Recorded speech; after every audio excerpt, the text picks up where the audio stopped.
Well, hello guys. Welcome back to the Untold Season podcast with Heather Gabrielle.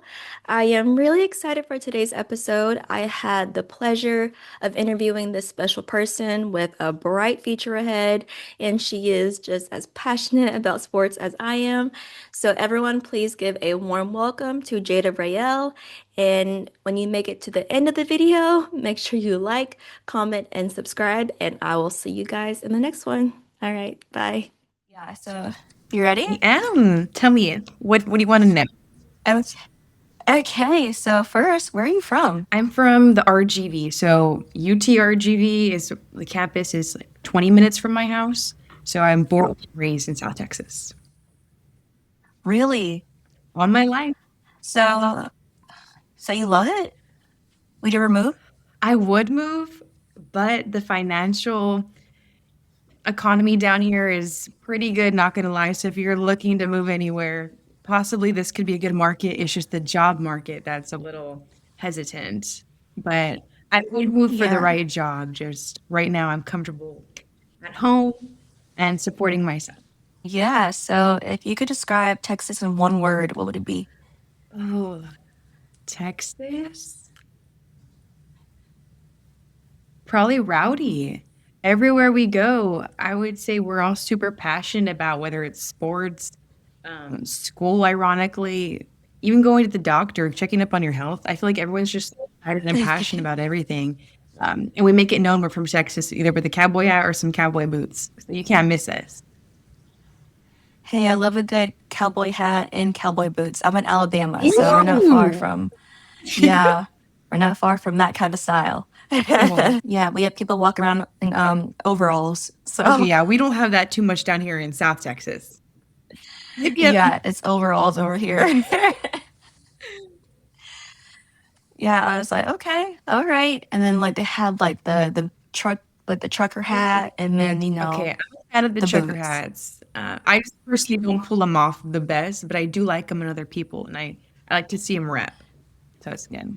Same, same. I always wanted to rock a trucker hat, but it just doesn't look right on me. I'm like, it's It's my okay. facial structure. That's the truth. I promise. Like, cause my jaw is like I have like a Yeah, wider jaw. I don't have like a narrow face, which would make sense. right. But Like a round face, like round, and then you just like square. Like I have like that going on. It's like weird. I I'm like, don't know. do I look good?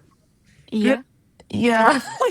So it's like, Some people do, or like even like sunglasses on their head. I don't have glasses on my head, but like I could never like even like got a little big forehead. Just like I don't know if I should. I was always self conscious. I'm like, do I have a five head or four head? I Dude, don't know. I same, but rather, I don't want to know the answer though. yeah, yeah, contour, make it have that Yeah. illusion. But yeah, so getting into your career with broadcasting. So you said you were from, well, you did work at UT or GV. So how did that shape your broadcasting style? So I kind of learned everything on my own. So I'm still learning my style when it came to commentating because I was originally a commentator first for volleyball. Then I got handed the mic to start doing sidelining.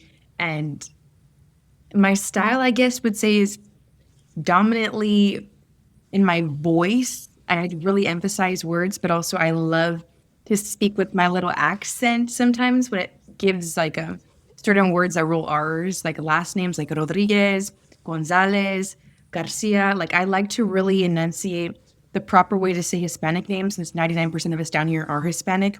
And especially knowing that a lot Mhm. of these athletes are so earlier in their careers and they might go on to the pros, it's like, let me help you correctly say your name and set that foundation so whenever you make it big, people and fans, broadcasters who are going to call your games know how to say your name right. So I would say my style kind Right. of stems from approaching my work with a little bit of my culture as my background. Yeah, I love that. Yeah. So what's the earliest memory that made you want to work in sports media? I used to be in theater. Uh, No. Are you yeah. serious? So you were like an actor's kid, like an actress kid? Yeah. So, okay, I started getting into like theater sixth grade. And I competed with the 8th grade group because I was like the only one who took it serious in my 6th grade class. And then we went to a competition for like the whole region. And I got Best Actress of the Year as a 6th grader, which was crazy. But that I didn't even know about like sports media like that. But I just knew about public speaking and how to talk and carry yourself well. So then I went to high school. I did theater as well. And then I played volleyball for a while. So I was juggling after school volleyball practice and theater. And my my producer, my instructor, my main theater tech told me that I can't be missing rehearsals anymore. Like I need to be there for the whole duration, not just for my part. And it was going to clash with volleyball. I was on varsity. And at the time, I was like, what do I want to pursue? Sports or theater? And I chose to be more athletics. I ended up quitting theater, but then COVID ran around the corner. So school wasn't even in session. It didn't work out anyways. But when I got to college, I played 1 year there at Centenary in Shreveport, Louisiana. And then I took theater classes. I was minoring in theater. So I was like, okay, I'm still passionate. Mm. But it wasn't until I injured my knee and I was in the sidelines and after games I was asking my teammates questions about what was going on, like just what wasn't working and trying to figure out the root cause of things. And I was like, why don't we have anybody asking our players questions whether or not they win or lose, you know? So that was my perspective about exploring athletes' POVs.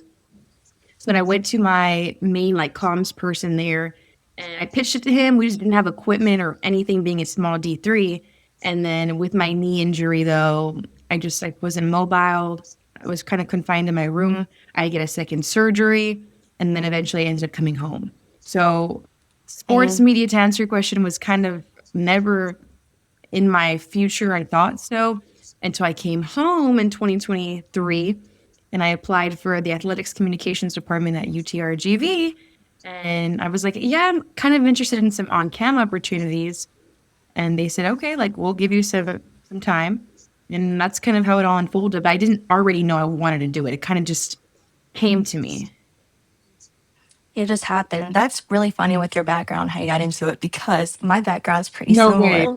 I was I was also an actress somewhat, but it was more TV and film. So I did a lot of classes online in New York and California, and then I would go on these auditions and stuff, and then do a lot of background roles, and then do commercials. So yeah, that was funny. And then not like I also play volleyball, but I wasn't like as good as you. You were varsity. I was B team, but That's funny. I still played. I still played. I just couldn't get my serve quite right. But I got everything else. Yeah, I could not get it right for some reason. Like I don't know why it just would not get over the fence. I'm looking at my wrist. I'm like, how am I supposed to hit this doggone ball over the net? I'm like, and then I tried the underhand. That was even worse than my overhand. So yeah, I thought that was so funny. I was like, okay, pretty similar background. Wait, so did you ever get into any movies as extras or like what have you done then? I'm so curious. Yeah, so I did a commercial. Um that was one that I actually saw myself on, like I see myself like take up the full screen. I did most of it was just like auditions that I never got. Like I did Disney auditions and stuff. And that is one that I will never forget. And then Dude, I can see that Princess Tiana. me, Yes, yes. thank you so much. But yeah, I was like everyone that I talked to who was like into communications, they did some type of theater or like theater work. And that is so funny. Dude, I'm like, yeah. I feel like since I don't know too many people, honestly, because down here I'm like the only one who's doing what I'm doing. I haven't met anyone who does theater too or used to do theater. I knew like a handful of like of my like news station people who did it for like a year, but no one who did it for 5+ years. But honestly, I swear, like it helped with my confidence. Like that's like the biggest. Yes. That's the main thing because I started when I was 13 and I couldn't really I would get so nervous to like talk or anything. Like I would talk low and Yeah. fast so no one could really understand what I was saying. And then that would make me more self-conscious. Yes. So then I wouldn't want to talk. So doing like stuff like in front of like people and remembering your lines and just being up there on stage with the lights only shining at you. Like it's nerve wracking, but it really does help your confidence and like being able to talk in front of people. So I was like, yeah, it was much needed for me because I never realized I was like, if I go back to acting on the side, I will. But it burnt me out. It did. Doing all I of can that. imagine. But my thing is, a lot of people, Yeah. like female reporters, their background is in pageants. So it makes me feel crazy because I'm like, damn, I'm not a pageant girl. Like, I didn't do that, but I guess that's the way you get into it. So I'm like, crap, it's not too late. But nah, it is too late. No, no, it's not too late. I did mine a couple of years ago when I was 22. Oh, it's okay. I'm 22 right now. Okay. Yeah, 22, 23. I did the Miss Alabama USA one. Okay, how did I? I'm That curious. Sorry, also, not to make it about you, but no, no, no, that also helped build my confidence as well. Like you had to like do the interview portion, talk about, and then it's just the interview portion was the most terrifying for me because you're in front of all these judges and you're like have to explain like kind of like sell yourself a little bit, kind of like this is what I'm doing, this is what I'm interested in, and just stuff like that. You're trying to do all that, and it was like a 3 day thing. oh, dang. So you got no sleep. I got no sleep for those whole 3 days, really. Yeah, because you're rehearsing and you're doing interviews and you're practicing the number. And I have to say, like, I'm glad I did it, but it was just a lot. I'm like, this is a lot of stuff. It's like doing all these, like, hearing ABBA every day, like the dancing number. I'm like, you're going to make me not like this song anymore. I'm like, but yeah, I would totally recommend it for at least one time. I'll have to think about it. I don't like getting glammed and like dolled up. Like some of the people I have like talked to in the industry are like, you're gonna get like a makeup team and a hair team once you cover like professional games. And in my mind, I'm like, no, like I don't need someone to do my makeup or my hair. Like, don't worry about it. Like I can do it, girl. Go have. Right. So it's like I can't imagine getting like dolled up even for a pageant. Like I don't know. That's just me though. Yeah, same. I mean, I really don't like wearing makeup at all. I don't know. It's just like, I don't like doing it. Sometimes, like, I would do the bare minimum concealer, blush, powder, Yeah. mascara, and make sure the eyebrows are good. Like, that's literally it. So, doing like waking up at 4 a.m. to do like a whole set beat of makeup was exhausting. The most I do is like fake lashes, but this is how I look most of the time. So I'm like, oh, Yeah, you can't recognize me.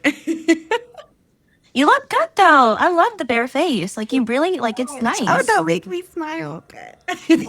No, like it's a good like your face is clear, like you have really good Dude, no, skin. it's just right now. If I get real close to the camera, you're gonna see like my chin is breaking out. But anyways, my bad, my bad. Dude, but it just I'm like it makes me feel some type of way knowing that a lot of people went down the pageant route and they immediately made their break. So that was something that kind of held me back in my mind, knowing I barely got into this a few years ago.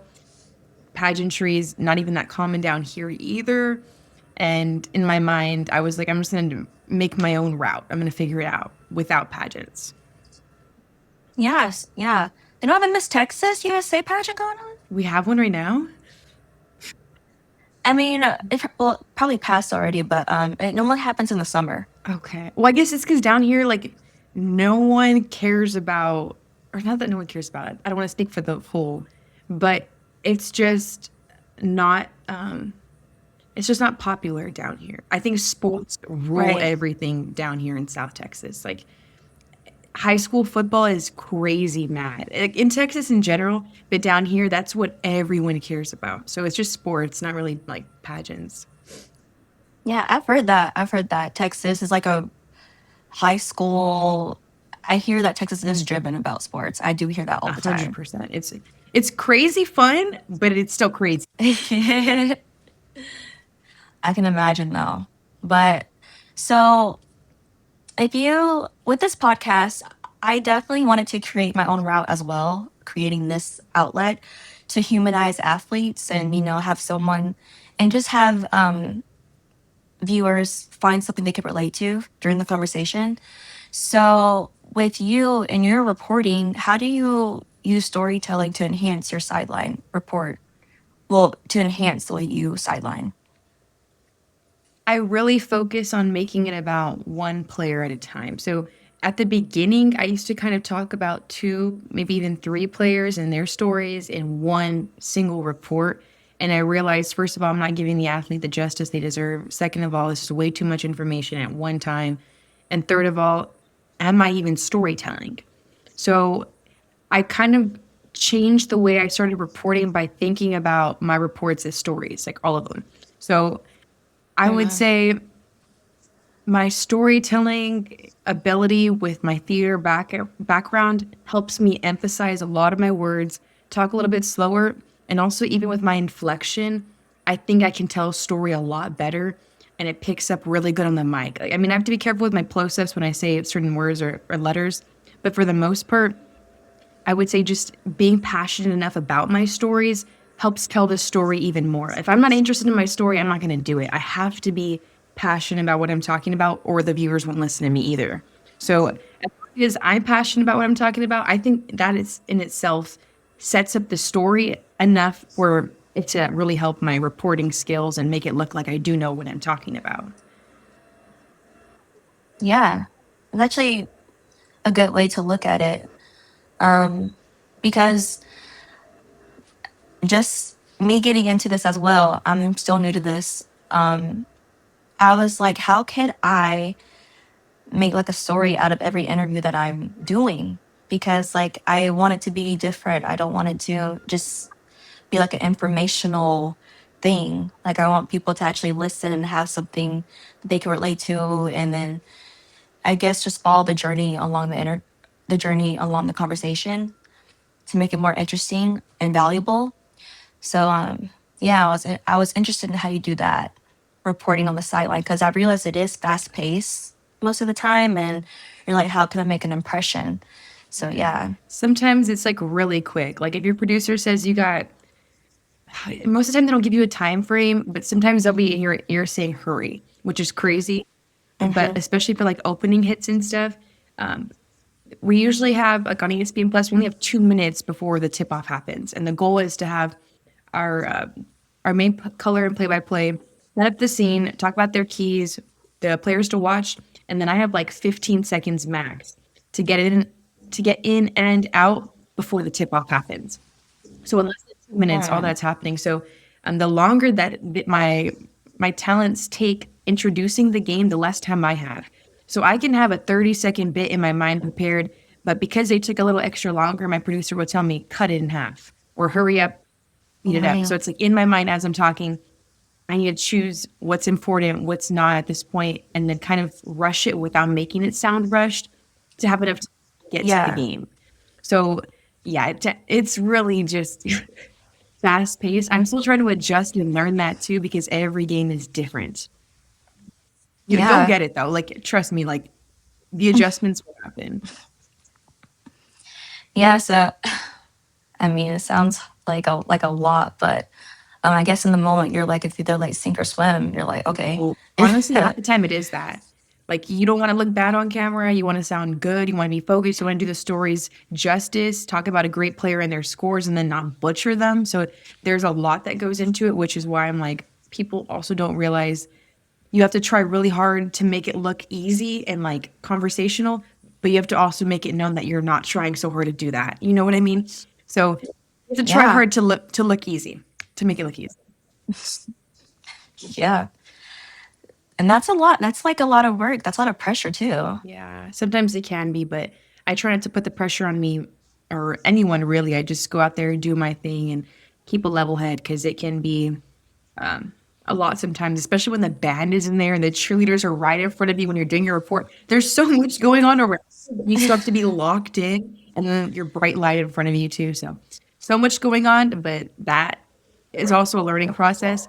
But you just can't let that affect you, which is easier said than done. It took me months before I could actually like comfortably report knowing all that is going on. Yeah. So out of all the sports you've covered, which one is your favorite? Okay, so I get asked that a lot, but the truth is, it's like every time I cover that sport or a sport, it becomes my favorite. So it's like that Okay. season, that's my sport. So most recently baseball. I'm so excited for this weekend because they have the men's championship World Series. So I'm super excited about that. But I Uh-huh. just finished covering baseball. Football's rolling around. So I'm trying to get back hyped and good and ready for that. Volleyball's around the corner too. So I'm like, damn, like I got some great sports coming up and then basketball after. But I started first sidelining with basketball. I wasn't that good, to be honest. I didn't like what I was doing. But then this year, round two, doing it all again, I was like, wow, like my reel of all my reels, my basketball reel is my best one. So maybe basketball really Uh-huh. is my favorite subconsciously, but consciously, it's each season. Wow, yeah. So I know Alabama, we were the first one eliminated in the World Series. Yeah, I'm sorry. I don't. Yeah, yeah, yeah. We're all like kind of silent. Like, no way they just lost this. I was rooting for them. I didn't have money on them, but I was rooting for them, even though I don't care about the Bulldogs. I really don't care about those teams. But it's also hard because it's like it's a good thing I'm not covering them, or else or to not be Yeah, biased. Like, damn it. But I think it'll still be a good series. yeah. At least we made it to Omaha. It's been years since we've been there. So it's like, yeah, okay. Okay, up next year, Roll I Tide, guess. baby, roll tide. Right. I was like, it's okay. It's okay. We still made history. Show So dab much. up for that. Right. Sorry, sorry, hairs. Right. So what do you hope audiences take away from your work, and what is something you would like them to remember about you?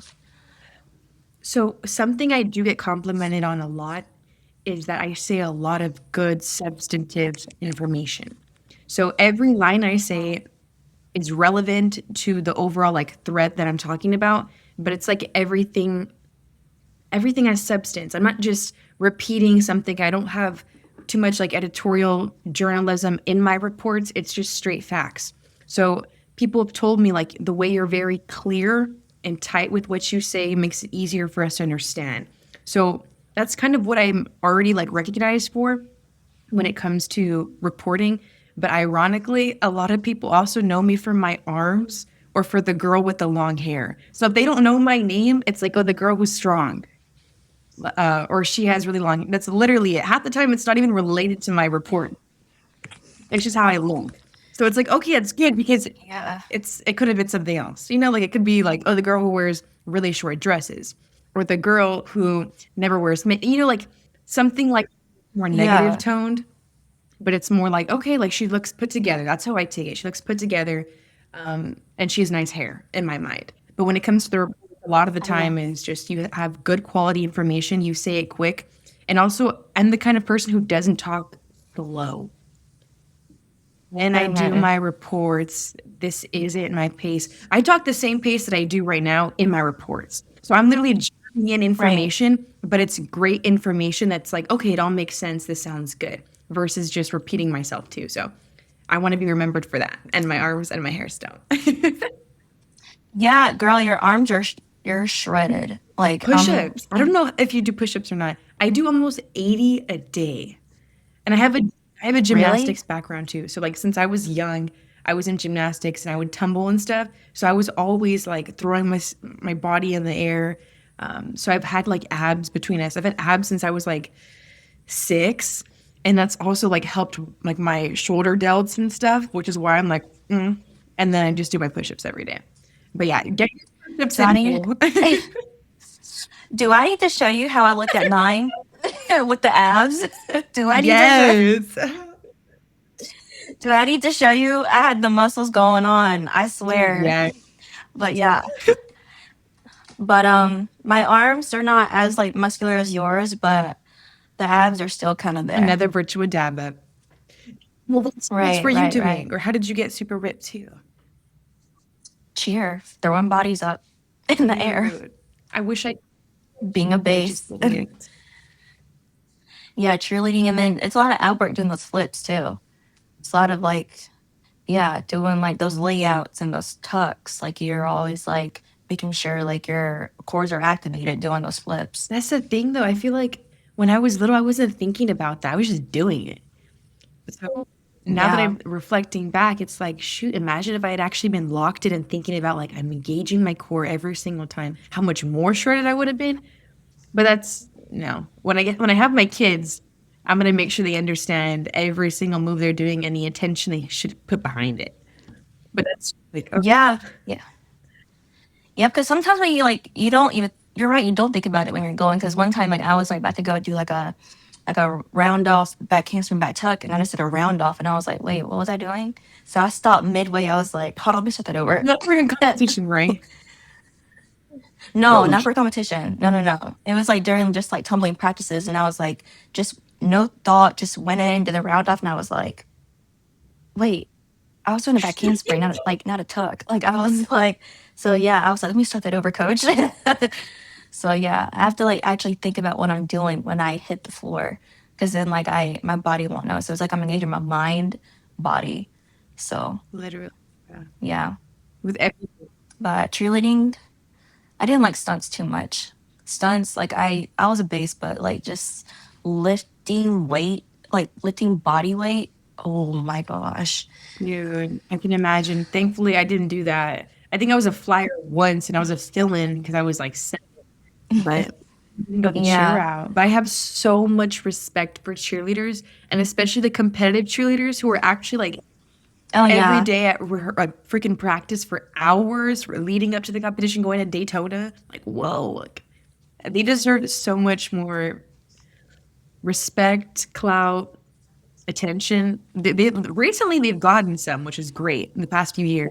But it's like, Yeah. damn, like for sure, my if I have girls, they're gonna be in tumbling, they're gonna be in gymnastics and in competitive cheer, without a doubt.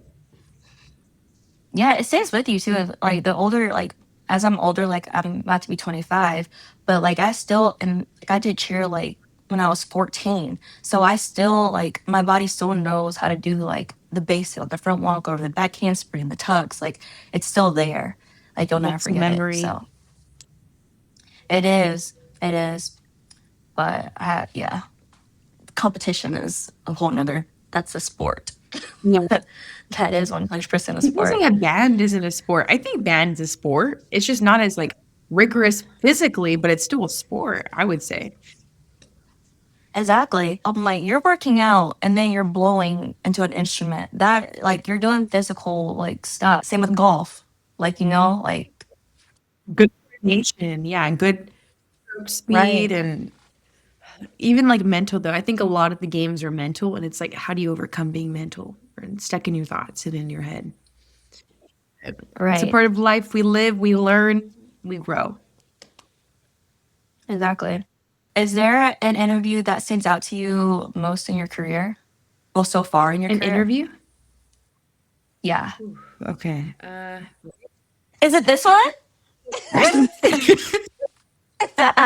No, I interviewed Emmett Smith for 45 minutes almost 2 months ago for my city.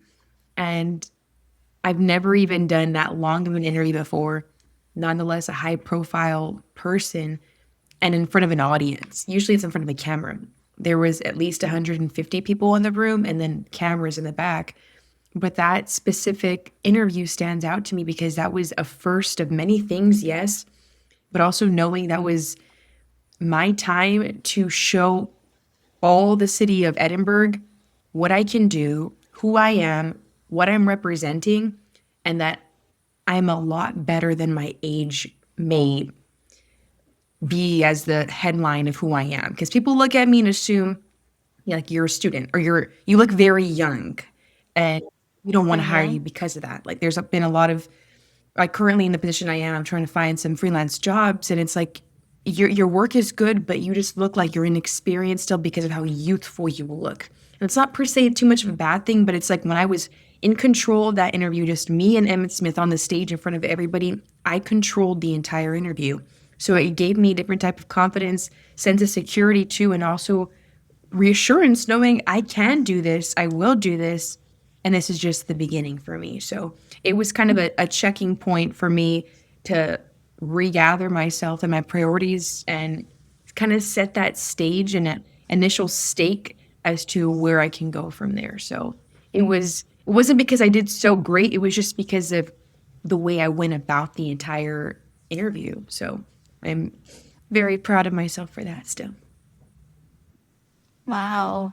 So, well, my last question is if you could go back and give your younger self some advice, what would it be? Do exactly everything you did, because or just go with the flow of what you're doing at the time, because originally I didn't plan to go into this route, and 100% speaking, I wasn't the best athlete. Like, looking back at my volleyball career, I think I was telling myself, I love the game, I'm committed, I'm working so hard, every single rep, I'm giving it my all. But truthfully, I don't think I was. Like, reflecting back, I wasn't as committed as I thought. I didn't care enough. I wasn't doing everything I could to help my team out. And because of that, I ended up tearing my ACL, whether or not it was because of that mentality or physique itself. But without tearing my ACL, I would not be in this route. And I remember thinking to myself, why the heck did this happen to me? I hate the world. I'm angry. I'm stuck in my room 9 hours away from home. I don't have any friends at this college besides like 3 people. And I was just so angry at the world. But in reality, like, me not caring enough about my sport somehow got me into sports media and made me realize a lot about myself. So I wouldn't change anything. So I would tell younger Jada, just keep doing you, baby. That'd be awesome. Yeah. That's interesting. So you didn't have a lot of friends in college? So my freshman year, I moved away from home, and we had I went to Paris. My entire freshman class went to Paris. And for 2.5, 3 weeks, I was only with 12 students for the entire like Paris trip. So I only met people, Mhm. and then coming straight back, I entered volleyball preseason. So I was just getting to know my team, mostly upperclassmen, but we wouldn't talk really outside of volleyball. So everything I was just okay. I knew 12 people, and then I knew like my classmates, my teammates. But like when it came to class, I was just the kind of person who went to class and left. Like, I wasn't mingling before or Yeah. after. I would go to my room, I'd do homework, I'd go to volleyball practice, and then in the middle of the season, I tore my knee. So whenever season ended and I'm like trying to recover, and now's my time to meet people, I'm stuck in my room. So I really just didn't make enough or as many connections as I thought I would have, being as like charismatic and friendly as I am. But because of my situation, I just didn't talk to too many people. And if I did, it wasn't good conversation either. So Yeah. it didn't work out for me there, but I still love the college. I love the people that I did meet when I was there, but UTRGV ended up being not only my hometown college, but the place where my career started, where I found my voice, and I've made a lot of great network connections with my bosses, and I wouldn't want to be anywhere else. Like, a lot of people down here, they don't like UTRGV because it's like, oh, you're staying in the valley. Like, everyone down here, there's a stigma that you stay in the valley if you don't leave it. So I was trying to leave it. I went 9 hours away, and then I came back home, and now I kind of don't want to leave it with work, because there's just so much good things down here. Like, you have to learn to love it, but it just takes time. And being a young high school student too, you're just like, oh, I want to go to UT. I want to go to A&M. I want to go anywhere else but here. But UTRGV is just as good. The tuition is crazy. They have different types of scholarships where you could get tuition for free. Good professors. We have a new school of medicine, a new cancer and surgery center. We have so many good things, but I just don't think people realize like UTRGV is growing, it's rising. And then me kind of being that very first silent reporter that they have, a lot of people are looking at me and they're like, oh, I want to do what she's doing. So it's like I'm creating a new path for students to come through also, because they're realizing UTRGV also offers this. So I'm happy I'm kind of doing that too. I'm redirecting people and like being a role model. But ideally they've always offered this and had this, but people just didn't know. So I'm happy to Yeah. promote UTRGV. I'm a UTRGV product all the way, Visa. No, that's good. Like you were the one that helped set it off. So now people know, like, oh, they do offer this, and you're like, they've been offered it. Yeah. So Exactly. yeah, then actually, that's So I'm so awesome. grateful. I'm always repping them. I'm representing. Yeah, I see. I love them. They have summer workouts right now. They're going on. Volleyball's already on campus too. And I'm like, damn, like, this is grind time. Like, no one gets to see the behind the scenes of the off season. Like I get it, the teams getting to know each other for the first time, new coaching staff, whatever the case may be with the teams.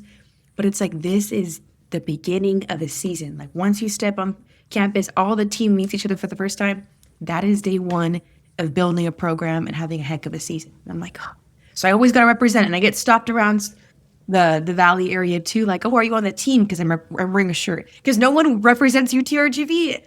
And so it's like, oh no, I don't. I report for them, but you should go to their games. So it's like no matter where I go, it's like I'm promoting UTRGV, and I'm like, go, go.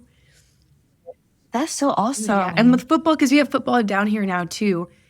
I have been seeing a little bit more people wearing UTRGV gear, but before football, dude, no one had UTRGV pride.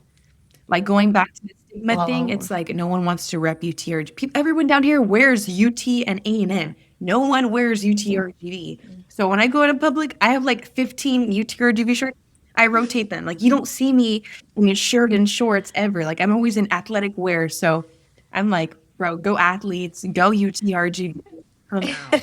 That's just me though. Like everyone has their own situation, but I just love UTRGV and I want everyone else to know that. It's a place to be and grow and support.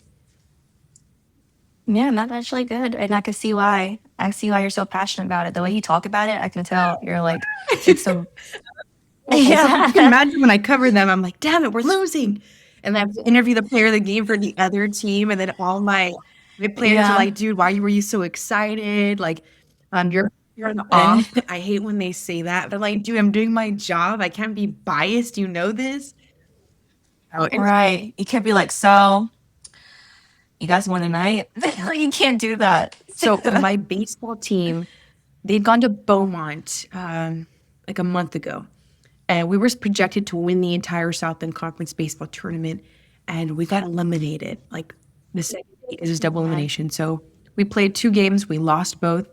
And I was an option to cover the entire tournament. I didn't end up doing it. But it's a good thing I didn't have that job because I was so emotional after we were eliminated. And it made me think to myself, like, wow, like I've covered this team in and out the entire year. And right now I would have had to be so unbiased and give credit to this pitcher who pitched for 8 scoreless innings, who deserves all the attention, but in the inside I'm gutted. You know, so Yeah. it was a good thing I wasn't covering it, but that's what happens. Like you really just can't be biased, but I'm a Vaquero for life. So we'll see what happens. Yeah. We're always representing. We always love some good ball. It brings the community together. 100%.